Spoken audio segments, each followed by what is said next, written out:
I'm going to try something a little bit different today. I'm going to do a pre-recorded introduction. We'll see how that works out. As we see, they're waiting for the U.S. jobs report in little under 2 hours. When I left off yesterday, I pointed out the risk of stops below 110. I said it was been an 80-20 risk that they would be run. I exited a long position prematurely at that time, recognizing the risk, and that just is a proof of concept. Then when market has one side at risk running stops, it's going to make an attempt to do so, and that was the case yesterday. Here it is right here. We ran stops below 110. We didn't run into any other red amazing trader lines, and you had to break that 110, shake out the weak longs before it could stage some sort of a recovery.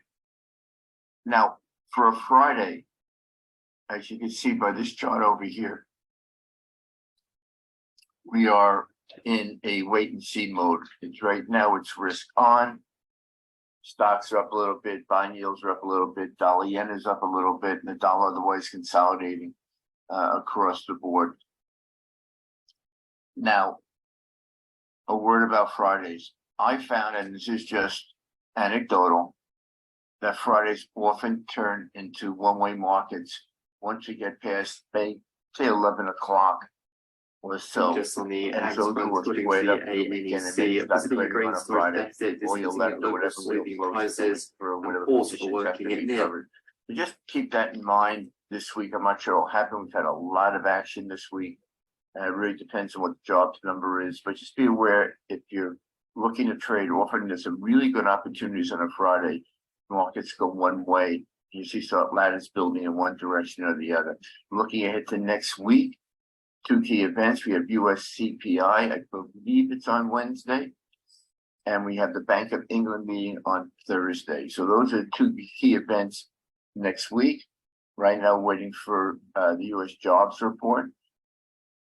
At least in the euro dollars case, we have almost 100-point range around 110, around 90 or so, and 109.86 on the downside. So that's it. Just be aware of a Friday, and that the markets may turn one way once all the dust settles and positions are squared up.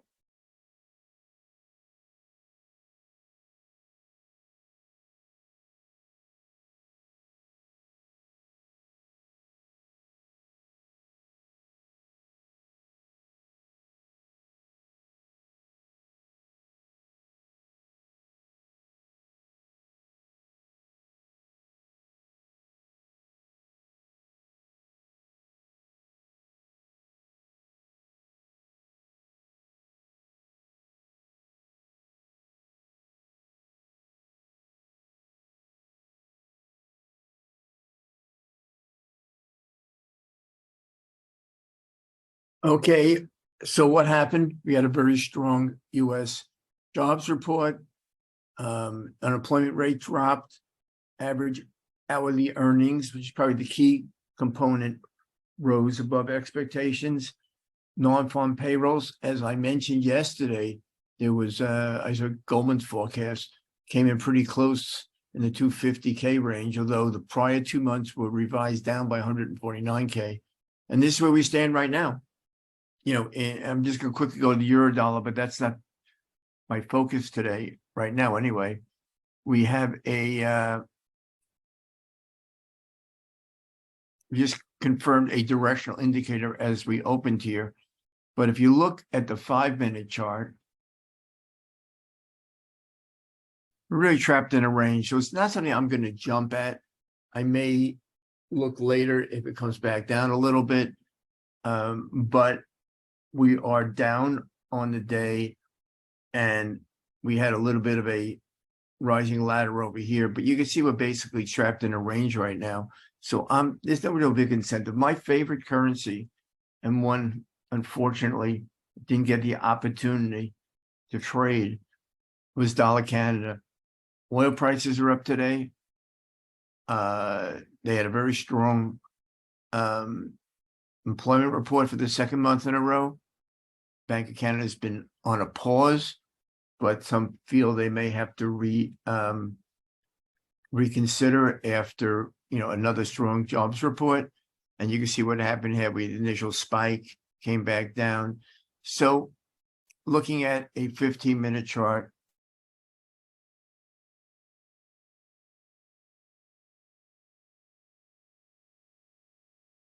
there's really nothing until all the way up here. So 15-minute chart is not going to work out. On a 5-minute chart,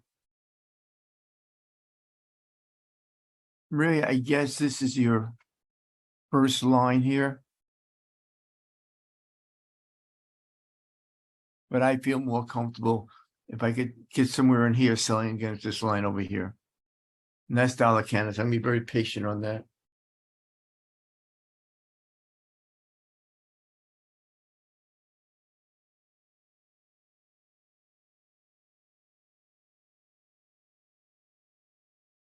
The other thing that's going on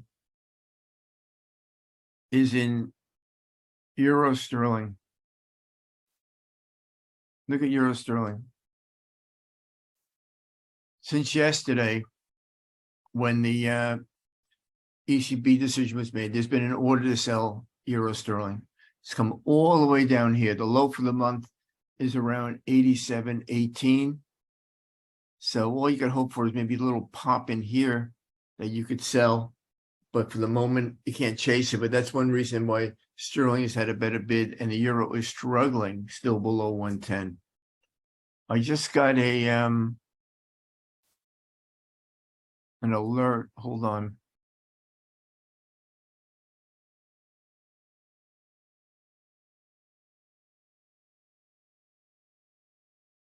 In the monthly gold, well, I'm going to use the week. Let's go to the month. It's really interesting because AT works on all time frames. So we have a triple top in gold. And why is it triple top comes in at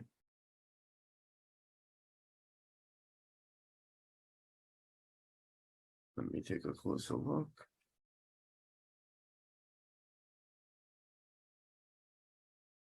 $20.74. And we're all the way down to 20.05.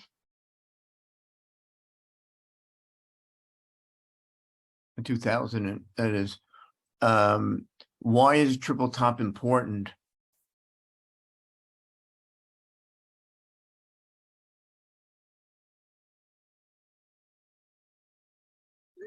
Is that right? Let me just double check the price on this.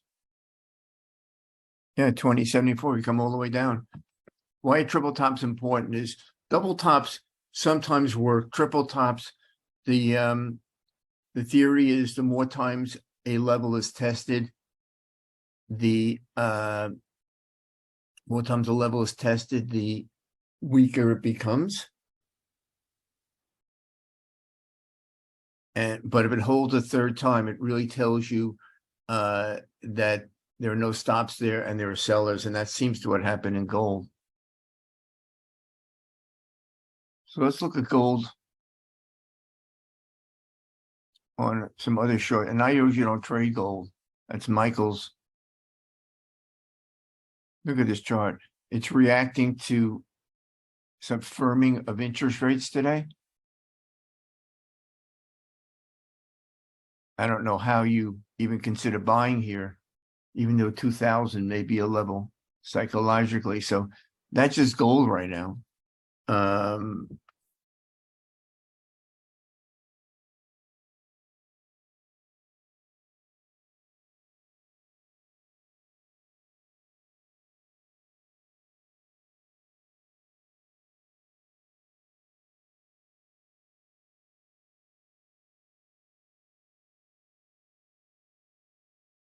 So what we have here is a market kind of at a stalemate on a Friday.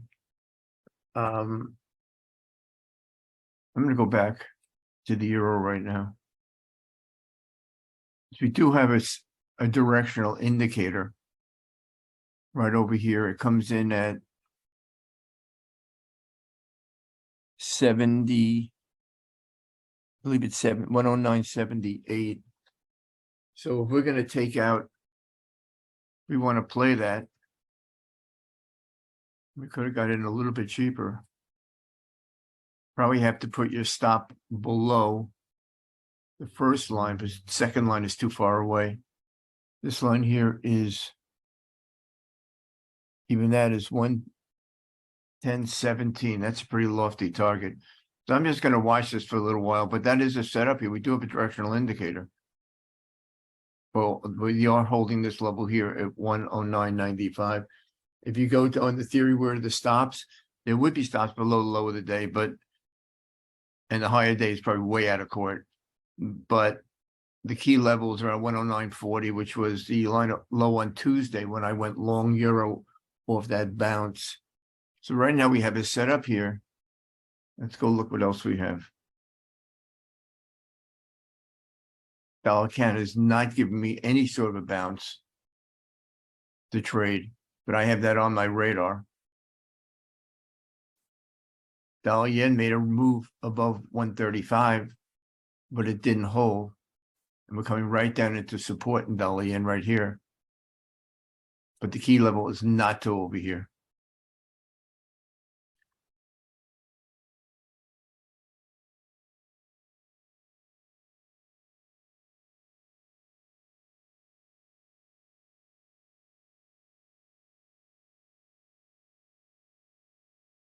So is our rule of thumb, we don't chase.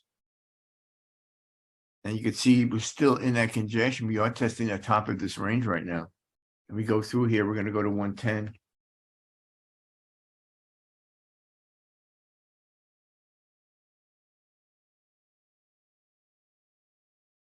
So the quick aside, let's talk about non-farm payroll today.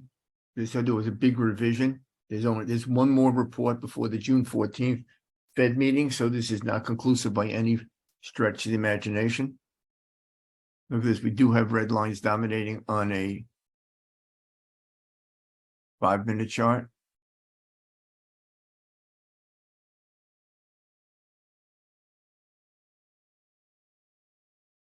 Let me look at this. I'm going to go back to this a second.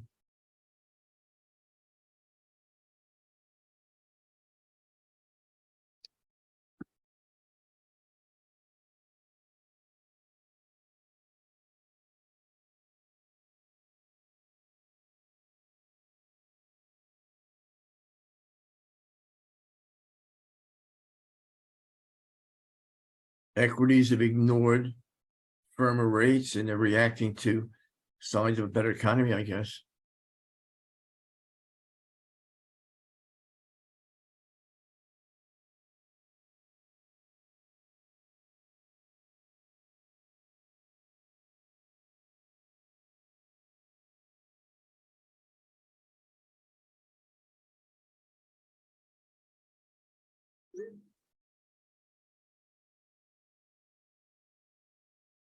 So gold is trying to form a little bottom here.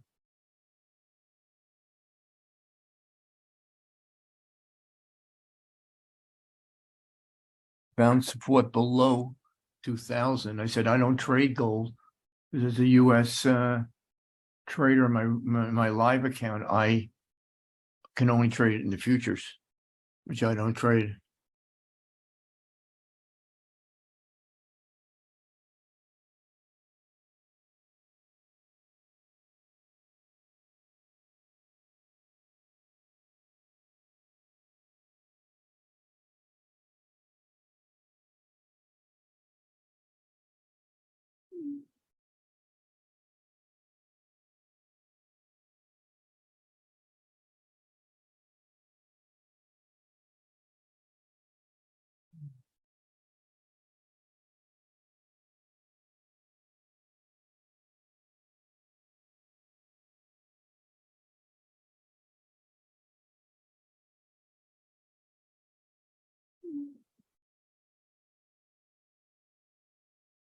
No, I was looking. Should be.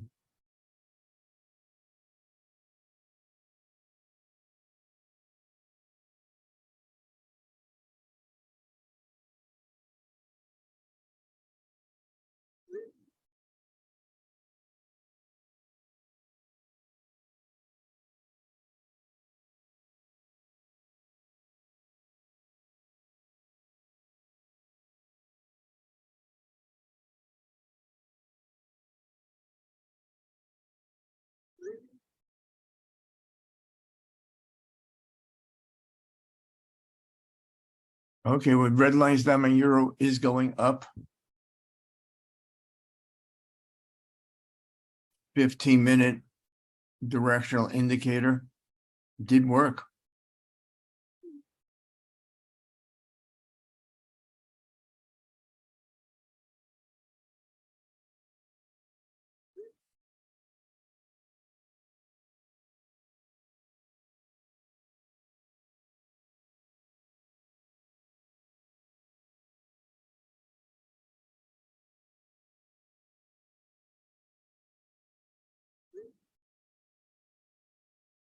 And this 110 is definitely a pivotal level.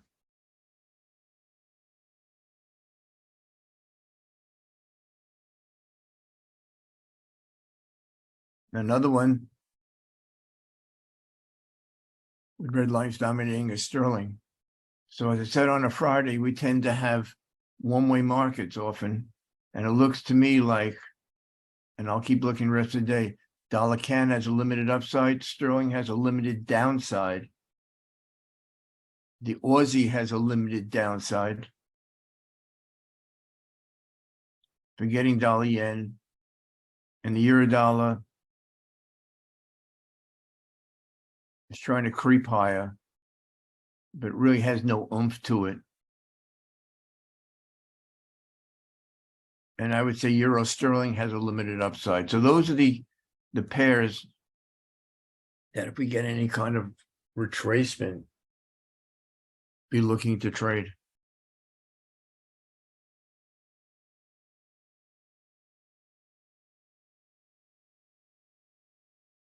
Let's look at the 15-minute euro. Stop a bit below here, which is 109.78 on a 15-minute chart.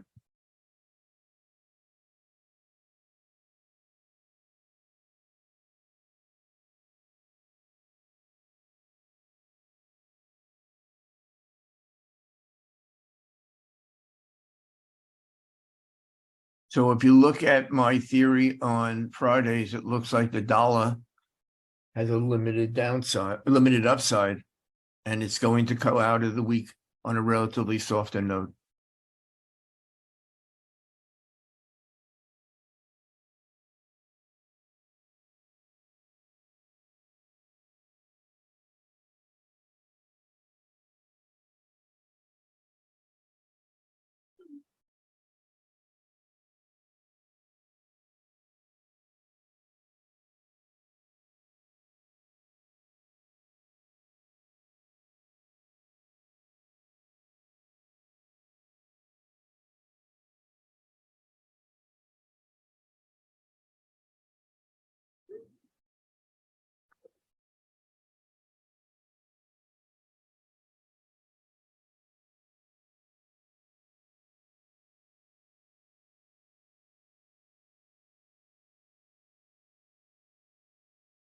Well, sum up here, this directional indicator worked.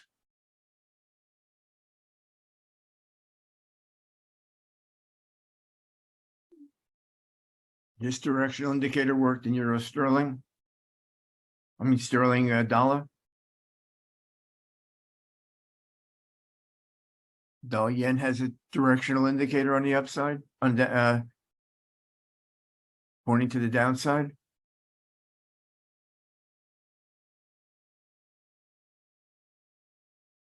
And gold is yet to form one, but could well probably is bottom below 2000.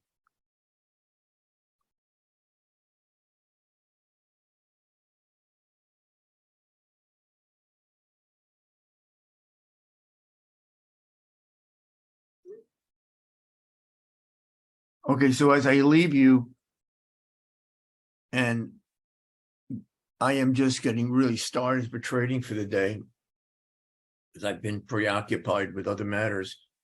The bias here is to look for dollar blips to sell, knowing that the lows or the highs for the dollar are probably in for the day. That means there's nothing left to go for after that knee-jerk reaction after the employment report. Okay, so that's basically it on a Friday and on a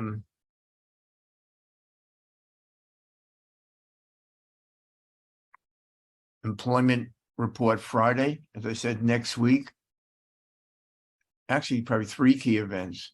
You have US CPI on Wednesday, the Bank of England meeting on Thursday, and I think, I'm not sure what day Biden is meeting with the congressional leaders. I don't know if it's next week or the week after. On the debt ceiling. So those would be the key events. And that's it for now. This is a market's probably going to trade more sideways going into the end of the week. There's no really incentive to push too hard. But for the moment, as I said, dollar highs, the post unemployment highs are in for the day.